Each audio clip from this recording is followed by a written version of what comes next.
So I have a trick question for you to start things off today. I want you to name the search engine that actually beats Google on its own home turf. Oh, it's the ultimate trivia trap because if you look at the global tech landscape, I mean, it generally feels like a law of physics that Google just wins. Right, everywhere. Everywhere, just across the board. You would absolutely think that nobody beats Google. But looking at this huge stack of research you sent us, there's one country where Google is sitting in a very distant second place. Yep.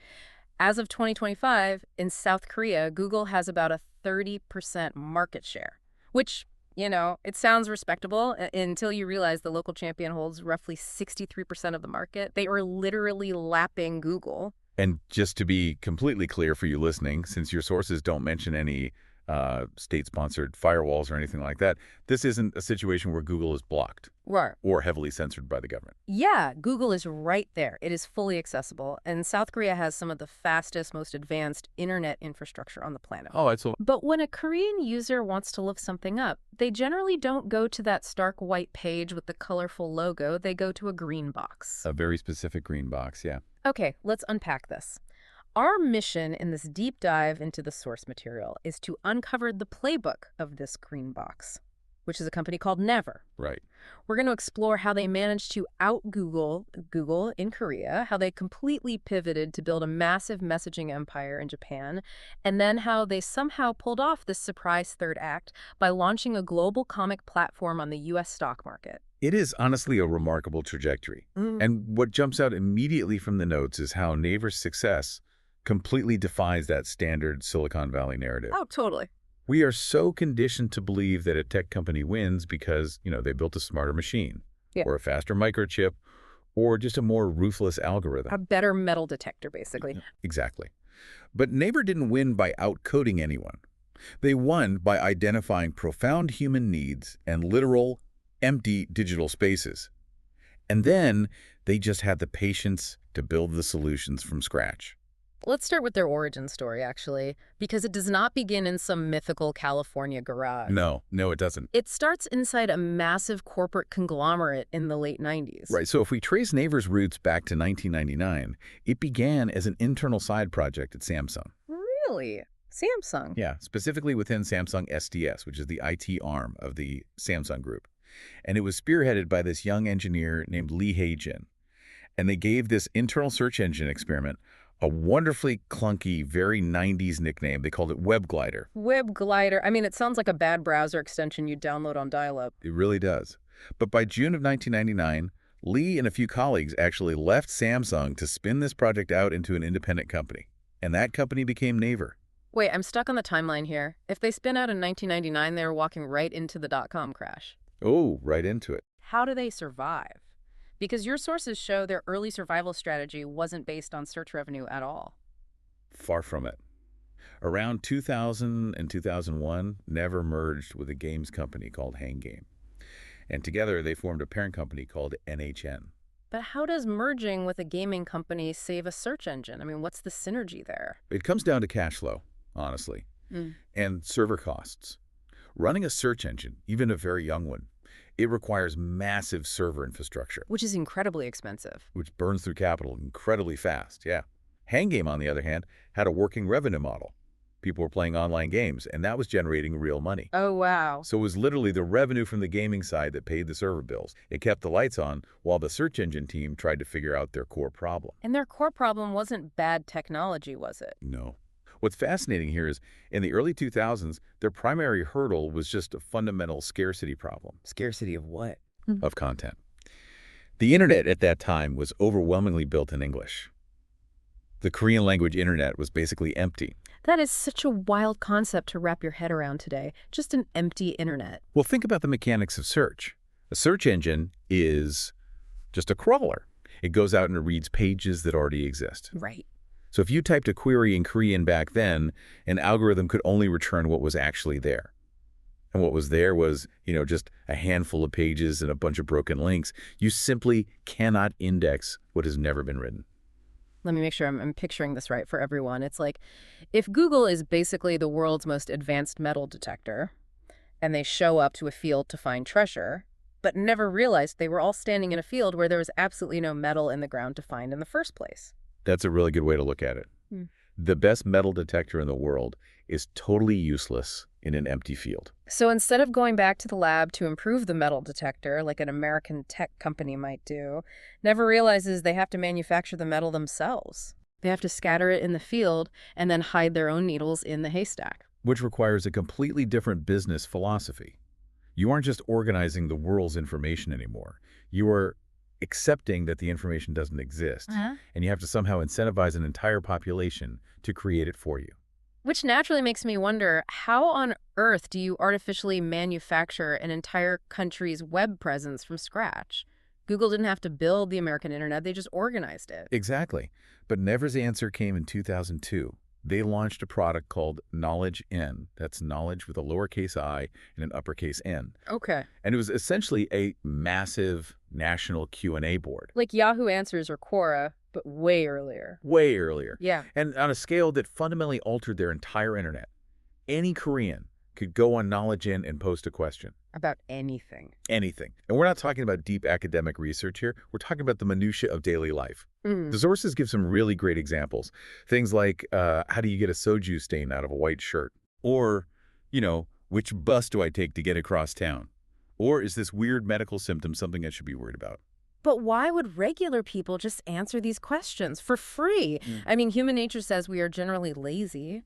What was the incentive to sit there and type out answers? Social capital.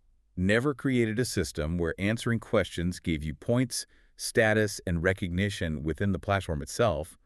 Koreans were answering questions for other Koreans in Korean, and they were building these digital reputations. Oh, gamification. Exactly. And you multiply those everyday questions by millions of users over several years, and suddenly, Never wasn't just searching the web. They were hosting this huge mountain of hyper-relevant, localized knowledge that they had basically crowdsourced for free. But hold on.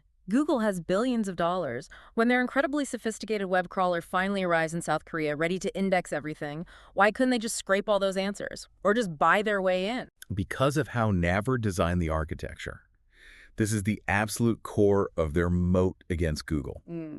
That mountain of knowledge did not live on the open web. Oh. Every single answered question became a piece of proprietary content that lived exclusively inside Naver's ecosystem.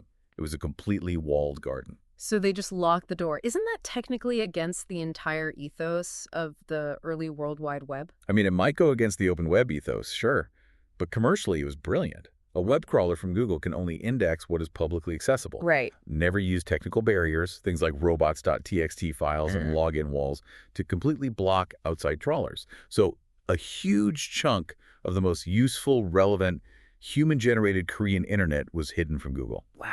Basically, Google was left standing outside, looking through a window at an amazing house party, but they weren't on the guest list, and the door was bolted shut. They literally couldn't see the data.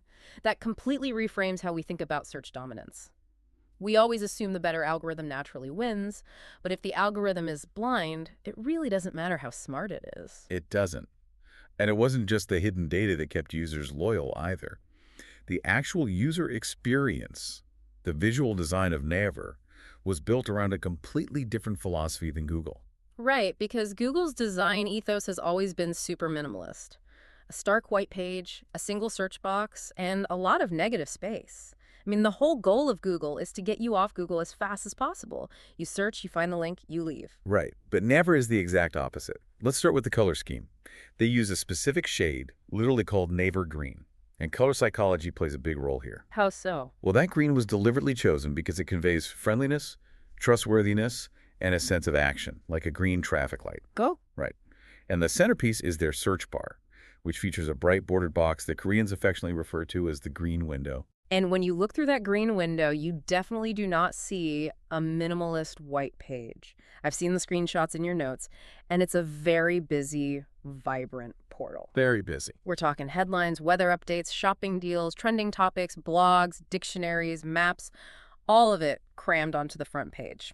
To a Western user who is used to Google's clean white page, it might feel cluttered. Or even totally overwhelming. Sure, but to a Korean user, it feels like a digital town square. Yeah. You don't go to Naver to find a single link and bounce. You go to Naver to stay. To hang out. Yeah, You check the news, you see what people are talking about, you buy something, you ask a question on Knowledge N. The entire ecosystem is designed for maximum retention. And the scoreboard proves it worked. As we established earlier, fast forward to 2025, and Naver is sitting at roughly 63% market share. They successfully defended their home turf by literally building the internet that didn't exist. But here's the thing I'm stuck on. You build this incredible fortified castle in South Korea. By definition, a walled garden is localized. So if their whole strategy relies on Korean language Q&As, how do they survive when their corporate ambitions inevitably outgrow their own borders? Well, expanding beyond a domestic fortress is where a lot of tech giants stumble. And Naver actually struggled immensely with it at first. They spent years trying and failing to crack the Japanese search market. Oh, really? Yeah, they just couldn't make a dent with their search engine in Japan. So how does a Korean search company who is actively failing in Japan eventually pivot to become the dominant tech force in Japan? It's a story that begins with a profound tragedy, actually. In March of 2011, the Great East Japan earthquake struck. It was a massive magnitude 9.0 earthquake, and it was followed by a devastating tsunami. Just a horrific, catastrophic event that leveled entire coastal communities. Right, and in the immediate aftermath, the physical communication infrastructure across massive parts of Japan simply collapsed. So no one could call out. Right. Phone lines were severed, traditional voice networks failed, and even text message networks were completely jammed or knocked offline just due to the extreme congestion and physical damage. People were desperate to reach their families to find out if they were alive, but they couldn't get a signal through traditional telecom channels. Here's where it gets really interesting, though. Amidst that total infrastructure failure, there was a technical anomaly, right? Yes. While traditional cellular voice networks failed, data networks and Wi-Fi actually often remained operational. Wow. So Naver's executives in Japan looked at this crisis and they completely dropped their obsession with trying to force a search engine onto the Japanese public. They saw this desperate, immediate human need. People needed a reliable way to reach a small, intimate circle of loved ones over the internet because data was the only thing actually working. Exactly. And they moved with incredible speed. They shifted all their engineering resources immediately. Just months after the disaster, in June 2011, they launched a mobile messenger app, and they called it Line. But building a flawless telecom app in a few months during rolling blackouts and constant aftershocks, that takes serious focus. It was pure utility at first. They didn't try to build a complex social network. Line just allowed for free messages and free data calls over the internet. That was it. And because it worked when literally nothing else did, it was adopted explosively. But utility only gets you so far once the crisis fades, right? I mean, it wasn't just the fact that it worked that made it a permanent cultural phenomenon. It was the aesthetic they wrapped it in. Specifically, the sticker. Oh, the stickers were a total stroke of genius for digital communication. So instead of just typing text, Line introduced these adorable, highly expressive character stickers. It completely changed the tone of how people talk on their phones. Why did stickers take off so aggressively? Because on a small smartphone screen, typing out emotional nuance is full of friction. It's hard. A sticker conveys complex emotion like anxiety or joy or an apology instantly. That makes sense. And culturally, in Japan, where nonverbal cues and politeness are highly nuanced, being able to send a deeply expressive, slightly goofy character doing a deep bow is incredibly effective communication. And it wasn't just a fun software feature. It spawned a massive, real-world merchandise empire. We're talking plush toys, physical cafes themed around the characters, basically an entire character economy built on top of a messaging app. Yeah, and the growth metrics for Line are staggering. Yeah. It hit 100 million users in roughly 18 months. 18 months. Yeah, and by around 2020, it had become the absolute default way that Japan communicates. We are looking at adoption rates near 90% of the adult population in Japan. That's wild. But it didn't stop there. Line also became the everyday digital infrastructure in Taiwan and Thailand, too. Okay, I have to play devil's advocate for a second here, because if you know anything about geopolitics, you know there is a deeply complex, often fraught historical relationship between South Korea and Japan. So the idea that a Korean-built application became the undisputed national communication infrastructure in Japan, how did they defend that kind of dominance? Why didn't a domestic Japanese company just push them out once the crisis ended? It requires a level of pragmatic corporate statesmanship that you rarely see. The answer came in the form of a massive corporate handshake in 2021. Tell me about the mechanics of that handshake, because it sounds like they gave up half their empire. Well, in March 2021, Line executed a mega merger with Yahoo Japan. Now, Yahoo Japan is a genuine tech powerhouse in the region, operating under a company called Z Holdings, which is heavily tied to the Japanese conglomerate SoftBank. So you have Naver on one side and SoftBank on the other, two fierce corporate rivals. Right, and they structured it as a 50-50 partnership. Naver and SoftBank each took an equal stake in the new holding company that sat above the combined Line and Yahoo Japan businesses. But why would Naver share their absolute crown jewel in Japan? If they have 90% of the population using Line, why split the pie at all? Survival.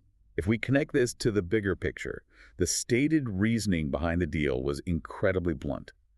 Both Naver and SoftBank looked at the global landscape and realized they were caught between massive American tech giants on one side and massive Chinese tech giants on the other. Yeah, the squeeze. Yeah, to survive in a world dominated by trillion-dollar algorithms, they had to consolidate. They needed to combine their resources, their user bases, and their data to just be big enough to hold their own and defend their regional turf from global monopolies. So this little internal web glider project from 1999, this green search box, evolves into a half-owner of one of the largest tech platforms in all of Japan. That alone is a legendary business case study. Yeah, for sure. But the sources highlight a surprise third act for Naver. They didn't just conquer text search in Korea and messaging in Asia. They quietly built a global entertainment empire. Yeah, moving completely out of utility and into global pop culture. And again, it comes back to identifying an empty space. We are talking about Webtoons. Webtoons. For anyone who isn't familiar, these are not traditional comic books. You do not flip the pages from left to right. No, they represent a fundamental shift in the medium. Webtoons are digital comics designed entirely for the smartphone screen. They are read by scrolling straight down in one long, continuous vertical strip. Right.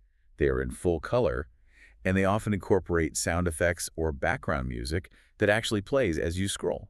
They were built for the thumb, not Yeah. the bookshelf. The entire user experience is built around the frictionless scroll. It's basically the TikTok of comic books. Exactly. But how does a search engine company build a comic book empire? That seems like such a leap. Because Naver already had that digital town square we talked about.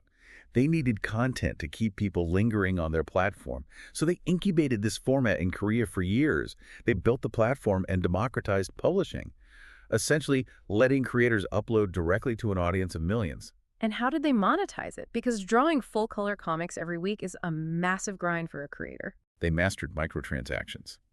They introduced systems where readers could read the latest chapters for free or pay a small fee to basically fast pass and read the next few chapters immediately.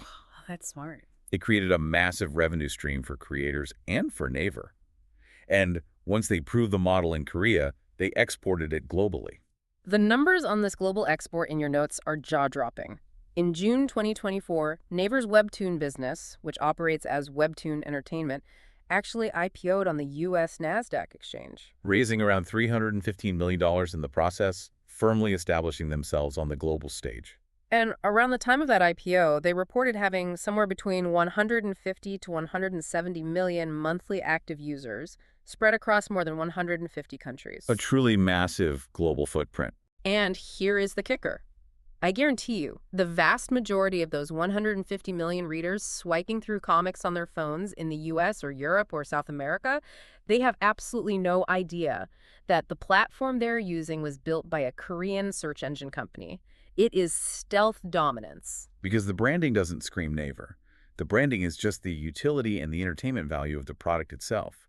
The reader only cares that the app gives them exactly what they want in a format that perfectly matches their device. So what does this all mean? Let's pull all these threads together from your notes. From an empty Korean internet to disaster relief in Japan to scrolling comics on the Nasdaq. What is the central thread tying Naver's playbook together? I think the through line is that Naver never won by fighting the established giants on a purely technical level. They didn't beat Google by making a web crawler that was, 5% faster. They won by paying fierce attention to what didn't exist. They looked for the voids. Exactly. They saw a void in Korean language content, so they built a machine to generate it. They saw a void in communication during a horrific disaster, so they built a tool to connect people.